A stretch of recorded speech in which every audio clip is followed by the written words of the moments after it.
आलुको बोरा लुटिएपछि खुल्यो 11 किलो सुन तस्करी। एमसीसीमा सबैभन्दा कम लागत प्रस्ताव गर्ने ठेकेदारसँग वार्ता गरिँदै वकिल र सुनिल पौडेलहरूको सेटिङमा अर्को भ्रष्टाचार। राप्रपामा कोशी सरकार बारेमा निर्णय गर्ने अधिकार राजेन्द्र लिङदेनलाई। एमसीसीको नयाँ सङ्कट अन्तर्य प्रसारण लाइनको अध्यागमनमै त्रुटि। दशैंमा विदेशबाट नेपाल आउँदै हुनुहुन्छ, के ल्याउन पाइन्छ के पाइँदैन यसबारे महत्त्वपूर्ण जानकारी। राष्ट्रिय स्वतन्त्र पार्टीले युवाहरूलाई दिग्भ्रमित बनाउँदैछ भन्दै पृथ्वी सुब्बा गुरुङको भनाई। टीआरसी विधेयकमा सहमति नजिक दलहरू, संसदले विधेयक अड्काएको कानुन मन्त्रीको गुनासो। धावन मार्गको जग्गा व्यक्तिको नाममा दर्ता प्रकरण, मिश्रलाई मुआब्जा नदिने निर्णय। एमसीसी परियोजना अगाडि बढाउन सरकारको पूर्ण सहयोग रहन्छ भन्दै मन्त्री बस्नेतले भने। 14 म्यानपावरलाई वैदेशिक रोजगार विभागले गर्यो निलम्बन। अभिनेता अनमोल केसीले फिल्म रामायणका निर्मातालाई प्रहरी मार्फत फिर्ता गरे 10 लाख रुपैयाँ। अख्तियारले भ्रष्टाचारको अभियोग लगाएपछि सचिव मरासिनीको 8 बुँदे स्पष्टीकरण। दोस्रो पटक थपिएको म्यादमा पनि बनेन संसद भवन। पर्यटन मन्त्री भन्छन् 7 महिनाभित्र 10वटा जहाज थपियो भने पर्यटन क्षेत्रमा योगदान पुग्नेछ। एकताको पत्राचारले थप चिसियो प्रचण्ड र बाबुरामको सम्बन्ध। पेमेन्ट गेटवे प्रकरण, खरिद ऐनको गुरी योजनामै नबनाई मागियो आशय पत्र। अख्तियारमा 1 वर्षमा झण्डै 21,000 उजुरी।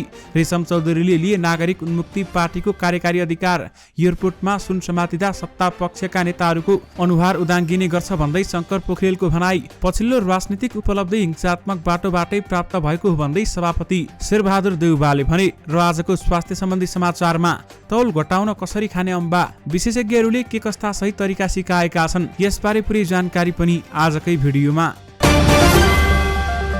दर्शक महानुभावहरू नमस्कार। स्मार्ट खबरको न्युज अपडेटमा यहाँहरूलाई हार्दिक स्वागत छ। म आर्यन नेउपाने। आज मिति विक्रम सम्वत 2080 साल असोज 16 गते मंगलबार, इस्वी सम्वत 2023 अक्टोबर 3 तारिक। सदाझै आज पनि हामी उपस्थित भइसकेका छौँ आजका मुख्य समाचारहरू लिएर। हामीलाई अन्तिमसम्म हेर्नुहोला अनि हाम्रो मेहनतका लागि यो भिडियोमा एउटा लाइक अवश्य गर्नुहोला। दर्शक महानुभावहरू पलपलको न्युज अपडेटका लागि हाम्रो यस युट्युब च्यानललाई अहिलेसम्म सब्स्क्राइब गर्नुभएको छैन भने कृपया सब्स्क्राइब गर्नुहोस् अनि नजिकै आउने बेल आइकनलाई क्लिक गर्नुहोला। कहाँबाट हेर्दै हुनुहुन्छ अनि के कस्तो लाग्दैछ आफ्ना कुराहरू तलको कमेन्ट बक्समा कमेन्ट गर्नुहोला। आउनुहोस् दर्शक महानुभावहरू आजका मुख्य समाचार सुरु गरौँ। आलुको बोरा लुटिएपछि 11 किलो सुन तस्करी खुलेको प्रसङ्गबाट।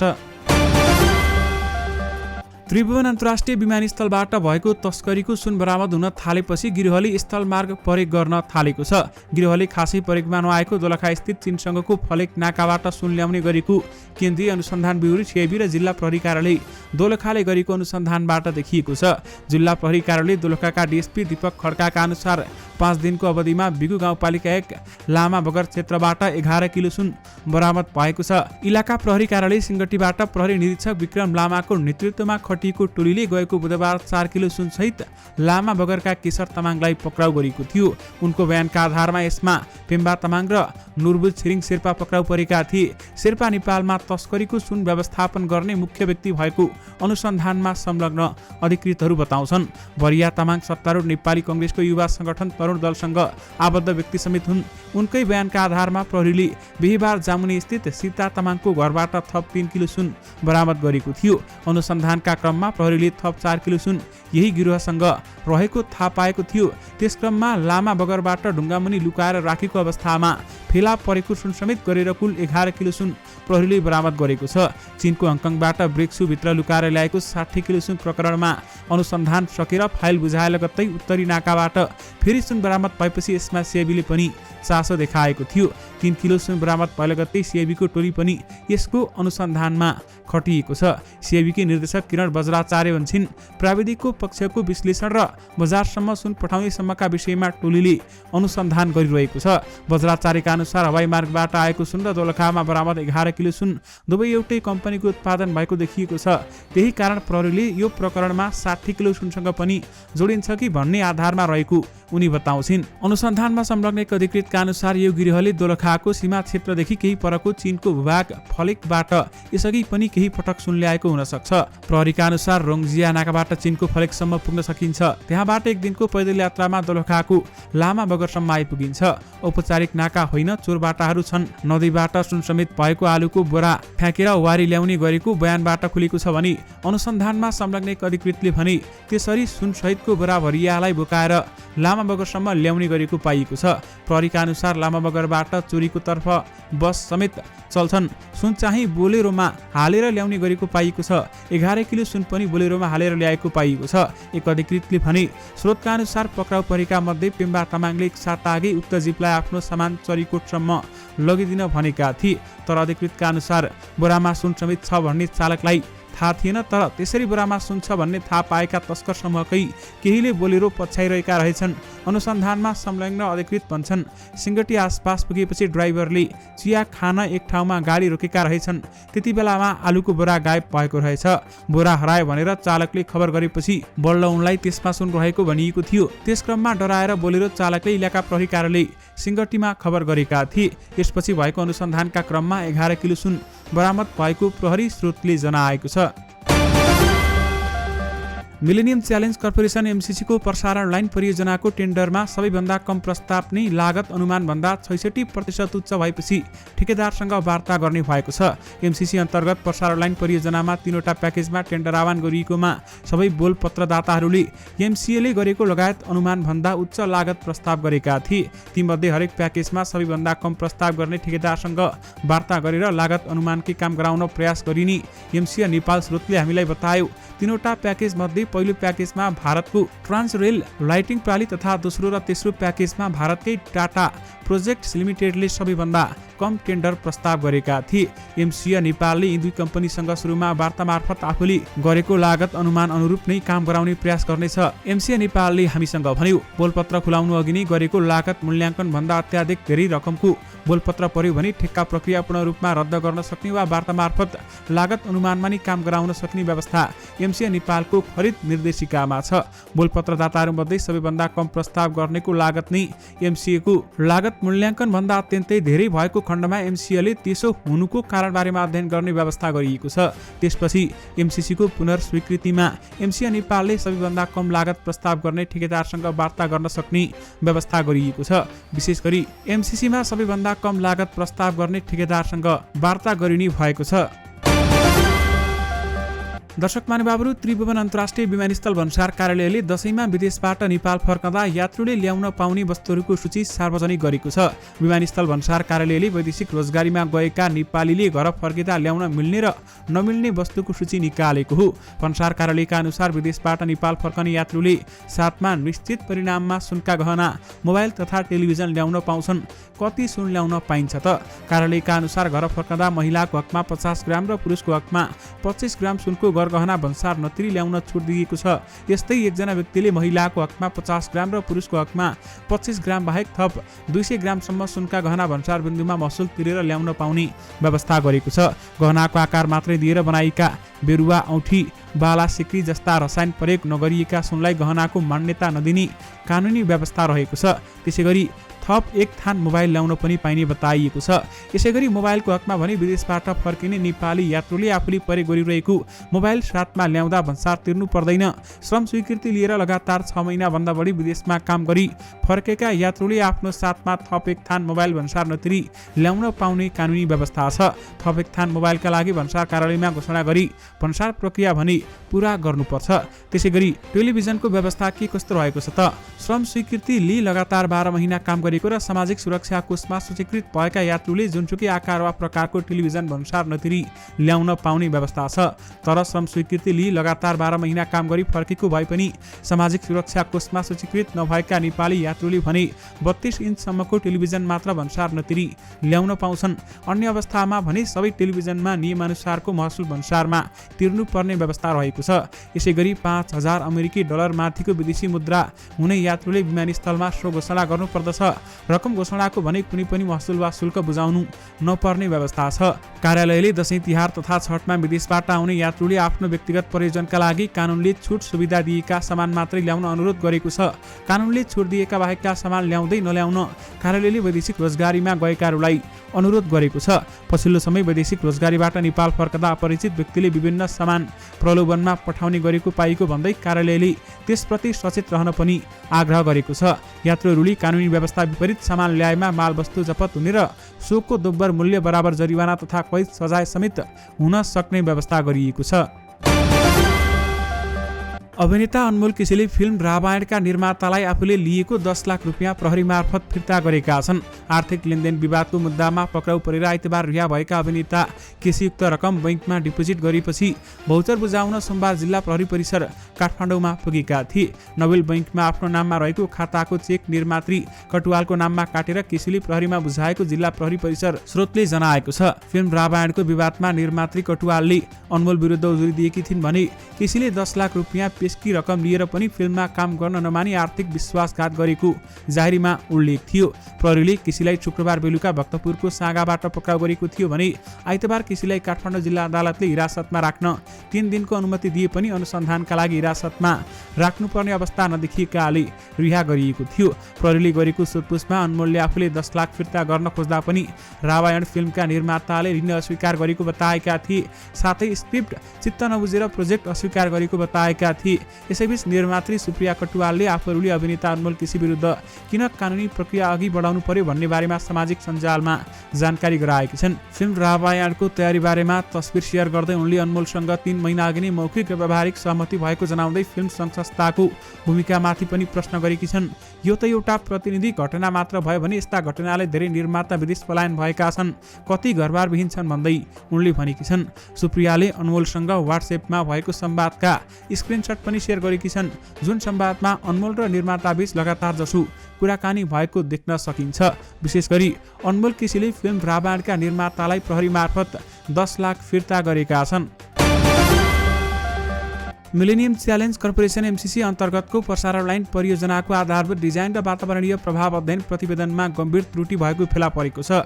मिलेनियम च्यालेन्ज अकाउन्ट एमसिए नेपालको प्रसारण लाइन निर्माण सम्बन्धी अध्ययन प्रतिवेदनहरू बलियो आर्थिक लगायतको विश्लेषण बिना नै स्वीकृत र संशोधन गरेकै कारण अनुमानभन्दा 66% उच्च मूल्यमा ठेक्का प्रस्ताव भएको भेटिएको हो। 13 भदौदेखि 5 वर्ष कार्यान्वयन अवधिको दिनगन्ती सुरु भएपछि यो परियोजना अहिले ठेक्का प्रक्रियाको उल्झनमा फसेको छ।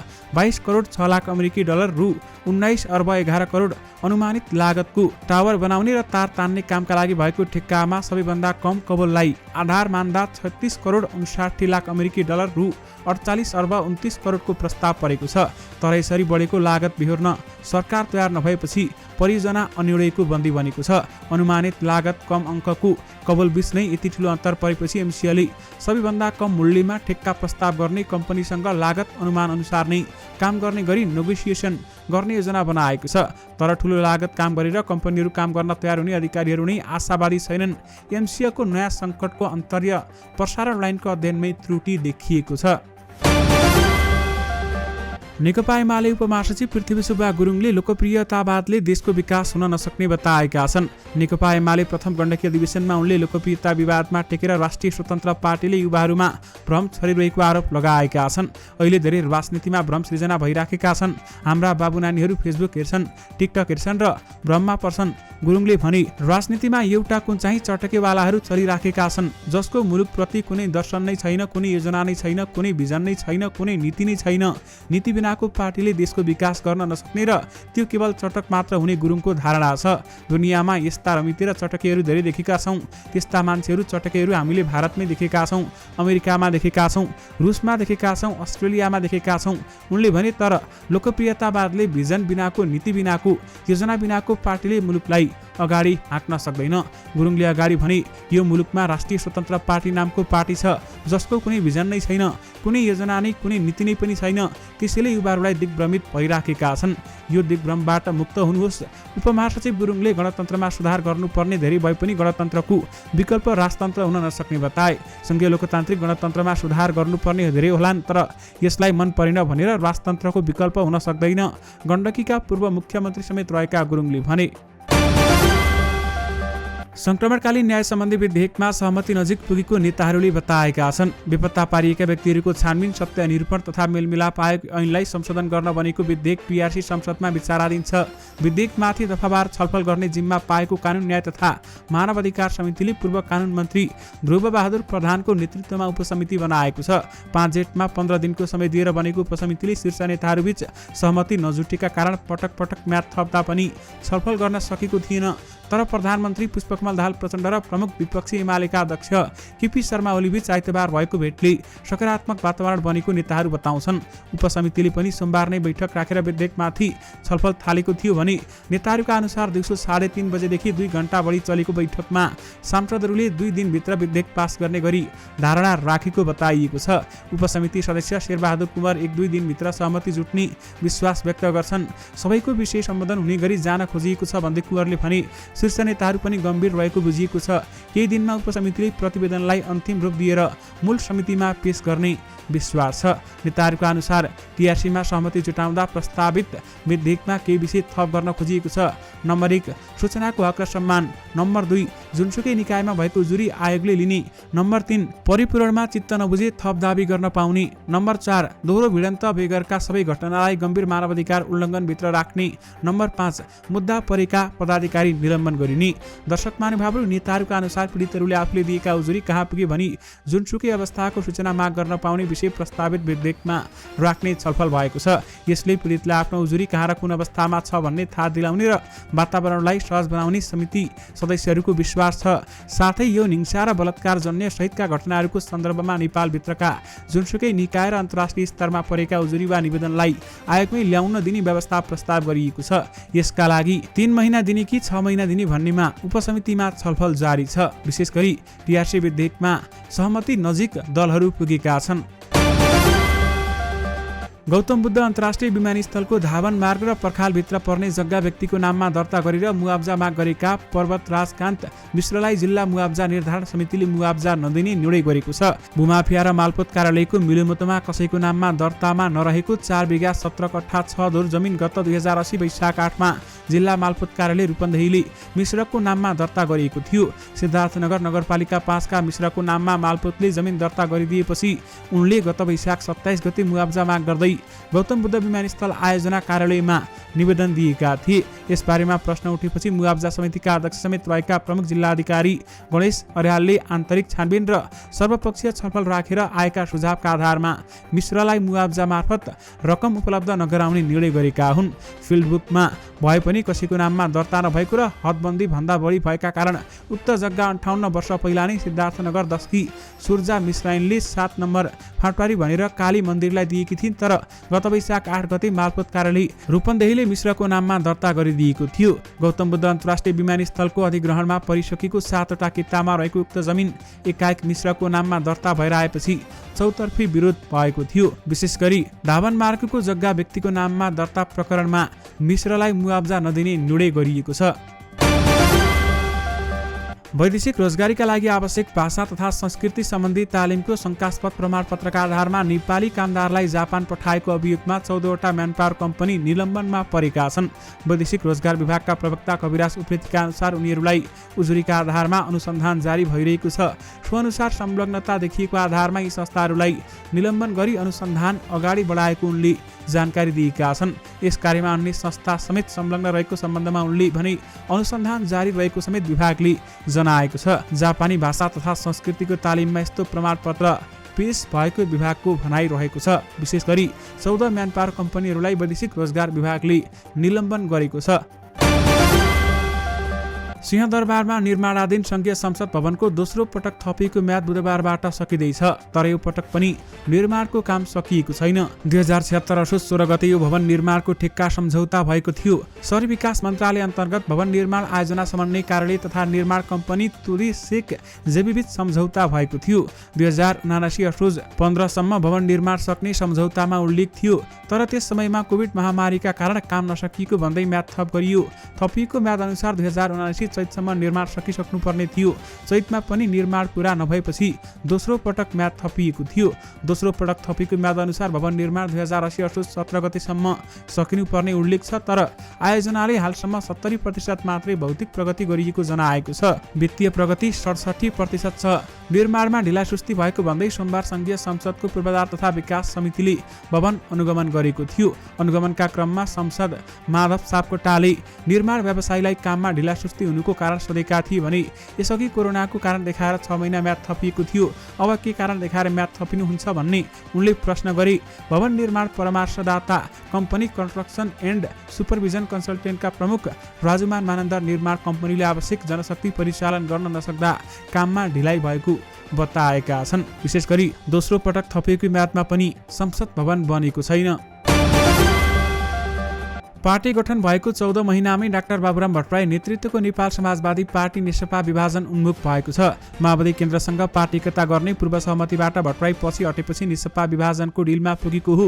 गत वर्ष असार 30 गते जनता समाजवादी पार्टी जसपा नेपालका अध्यक्ष उपेन्द्र यादवको पक्षको वीरगञ्जमा बसेको केन्द्रीय समिति बैठकले भट्टराई सहित 9 जना कार्यकारिणी समिति सदस्यलाई निष्कासन गरे पश्चात भट्टराईले साउनको पहिलो साता नयाँ दल नेसपा खोलेका थिए। साउन 21 गते बसेको नेसपाको केन्द्रीय समितिको पहिलो बैठकले भट्टराई र महेन्द्र राय यादवलाई अध्यक्ष चयन गरेको थियो भने सोही बैठकले 189 सदस्यीय केन्द्रीय समिति घोषणा गरेको थियो। यस्तै गंगा नारायण श्रेष्ठ सहअध्यक्ष, हिशिला यमी उपाध्यक्ष, भक्तबहादुर शाह उपाध्यक्ष, दुर्गा सोप उपाध्यक्ष र रमेश प्रसाद यादव महासचिव नियुक्त भएका थिए। माओवादीसँग एकताको विषयमा भट्टराई र यादवबीच तीव्र मतभेद समेत भएको छ। तर माओवादी केन्द्रसँग पार्टी एकता गर्ने नगर्ने विषयमा नेसपाका अध्यक्ष भट्टराई र यादव पक्षबीच अन्तर्विरोध बढेपछि भट्टराईले केन्द्रीय कार्यकारिणी समितिको बैठक बोलाएका छन्। आजसम्म जारी रहने बैठकले पार्टी एकताको विषय टुङ्गो लगाउने एक नेताले बताए। पछिल्लो समय माओवादीसँग पार्टी एकताको विषयलाई लिएर अन्तर्विरोध बढेको छ। विशेष गरी एकताको पत्राचारले प्रचण्ड र बाबुरामको सम्बन्ध थप चिसिएको छ। नागरिक उन्मुक्ति पार्टीको सम्पूर्ण कार्यकारी अधिकार संरक्षक रेशम चौधरीलाई दिने निर्णय भएको छ। हालै सम्पन्न पार्टीको केन्द्रीय समिति बैठकले महाधिवेशन सम्पन्न नहुँदा पार्टीका सम्पूर्ण कार्यकारी अधिकार चौधरीलाई दिने निर्णय गरेको हो। हाल सो पार्टीको अध्यक्ष रञ्जिता चौधरी भए पनि बैठकले प्रथम महाधिवेशन आयोजक समितिको संयोजक समेत दिँदै चौधरीलाई सम्पूर्ण अधिकार प्रत्यायोजन गरेको हो।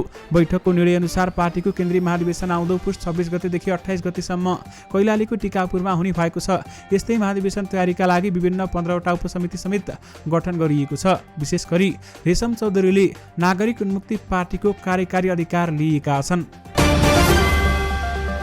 नेकपा एमालेका महासचिव शङ्कर पोखरेलले एयरपोर्टमा सुन तस्करीको सुन समातिँदा सत्ता पक्षका नेताहरूको अनुहार उदाङ्गिने गरेको बताएका छन्।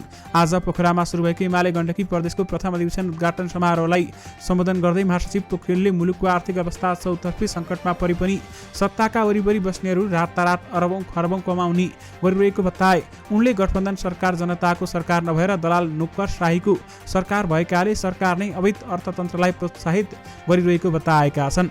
एयरपोर्टमा जति बेला सुन समातिने गर्दछ सत्ता पक्षका नेताहरूका अनुहारहरू उदाङ्गिने गर्छन्।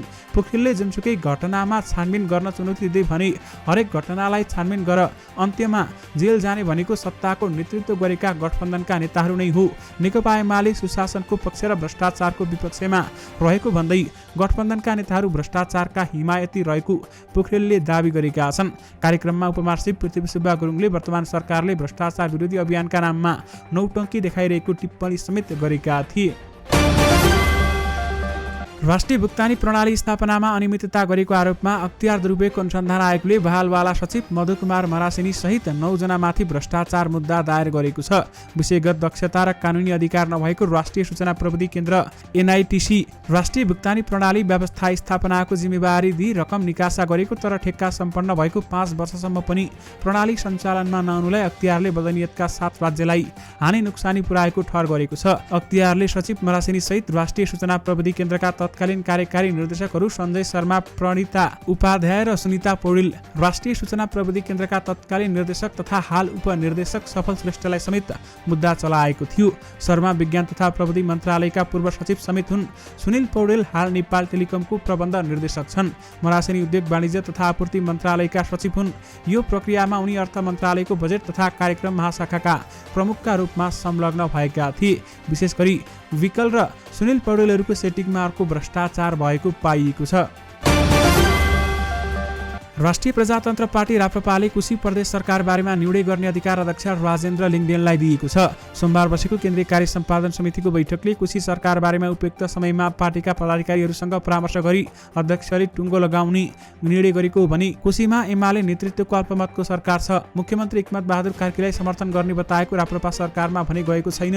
22 भदौमा मुख्यमन्त्री नियुक्त भएका कार्कीले 30 दिनभित्र विश्वासको मत लिइसक्नुपर्नेछ।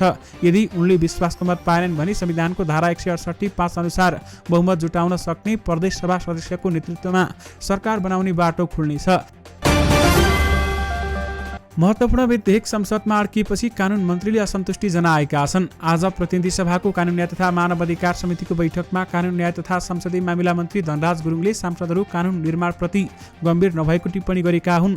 सरकारले बिजनेस दिएन भन्ने तर संसदमा रहेका महत्त्वपूर्ण विधेयक अगाडि बढ्ने वातावरण नबढ्ने यथार्थता छ। उनले भने दफावार छलफलमा रहेका विधेयकहरू अपेक्षित गतिमा अघि बढिरहेका छैनन्। सरकारले उच्च प्राथमिकतामा राखेको र दशैंको लामो विदा अघि नै पारित गर्न चाहेको सम्पत्ति शुद्धिकरण, मनी लाउन्ड्रिङ निवारण तथा व्यावसायिक वातावरण प्रवर्धन सम्बन्धी केही ऐनलाई संशोधन गर्न बनेको विधेयक 2079 गत माघ 27 गते प्रतिनिधि सभामा दर्ता भएको थियो। 27 माघ 2079 मा संसदमा दर्ता भएको विधेयक 15 वैशाख गते प्रतिनिधि सभाको कानुन न्याय तथा संसदीय मानव अधिकार समितिमा पुगेको थियो भने यो विधेयकमाथि समितिले अझै दफावार छलफल गरेको छैन। संसदले विधेयक अड्काएको कानुन मन्त्रीले गुनासो गरेका छन्। संस्कृति, पर्यटन तथा नागरिक उड्डयन मन्त्री सुदन किराँतीले पर्यटनको लागि बलियो आधार जहाज भएको र नेपालमा यसको कमी देखिएको बताएका छन्।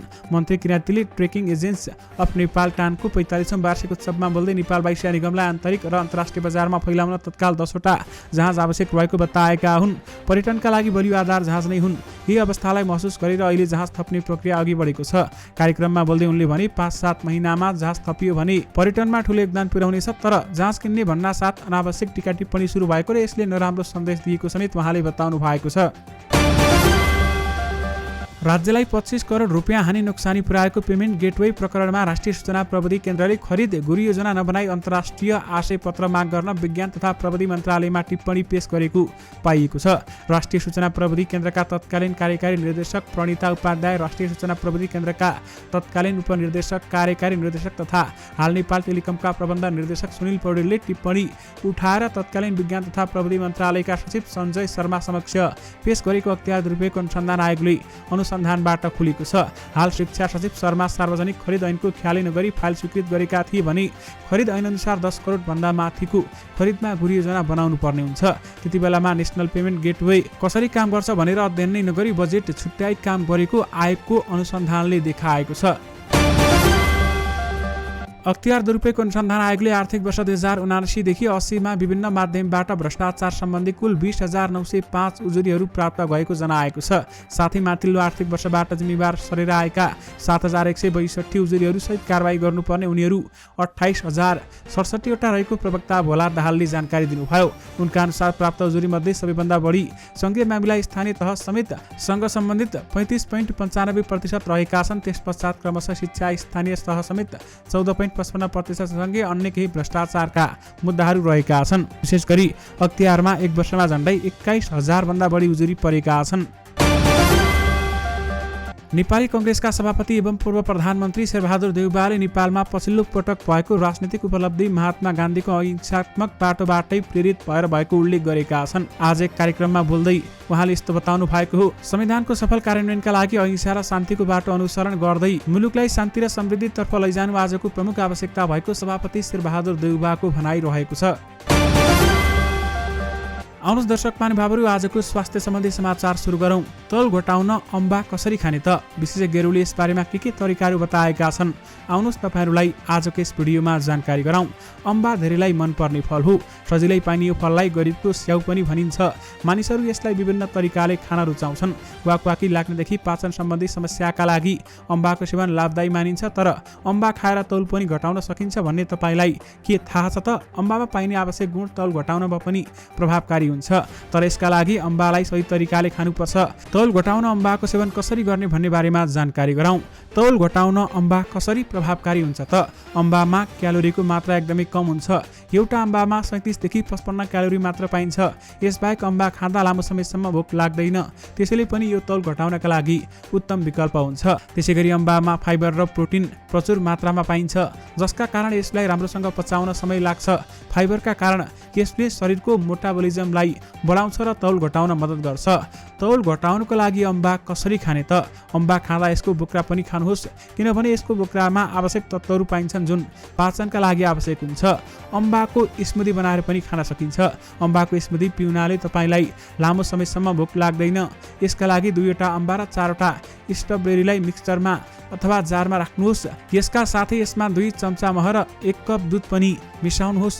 ग्राइन्ड गरेर स्मुदी तयार गर्नुहोस् र यसको मजा लिनुहोस्। त्यसैगरी अम्बा र पुदिनाको जुस। अम्बा र पुदिनाको जुस बनाउन 2वटा अम्बालाई मिक्सचरमा राख्नुहोस् र आधा काँक्रो, केही पुदिनाका पात, 2 चम्चा कागतीको रस र स्वादअनुसार बिरे नुन हाल्नुहोस्। सबै कुरा मिसाउनुहोस् र 1 गिलास पानी थपेर जुस तयार पार्नुहोस्। त्यसैगरी अम्बाको अचार। अम्बाको अचार तयार गर्न 250 ग्राम अम्बालाई मसिनो गरी काट्नुहोस्। अब 1 चम्चा कागतीको रस, अलिकति धनियाको पात, 2वटा हरियो खुर्सानी र स्वादअनुसार नुन हाल्नुहोस्। यसमा अलिकति पानी हालेर पिस्नुहोस्। तपाईँको अम्बाको अचार तयार भयो। अम्बालाई यसरी खाँदा लामो समयसम्म भोक लाग्दैन, त्यसैले तपाईँहरूले यसलाई आफ्नो वेट लस डाइटमा पनि समावेश गर्न सक्नुहुन्छ। दर्शक महानुभावहरू, यससँगै तपाईँहरूमाझ आजका सबै मुख्य समाचारहरू राखिसकेका छौँ। फेरि पनि तपाईँहरूमाझ नयाँ मुख्य समाचारहरूको साथमा उपस्थित हुने नै छौँ। अहिलेलाई भने मलाई बिदा दिनुहोस्। नमस्कार।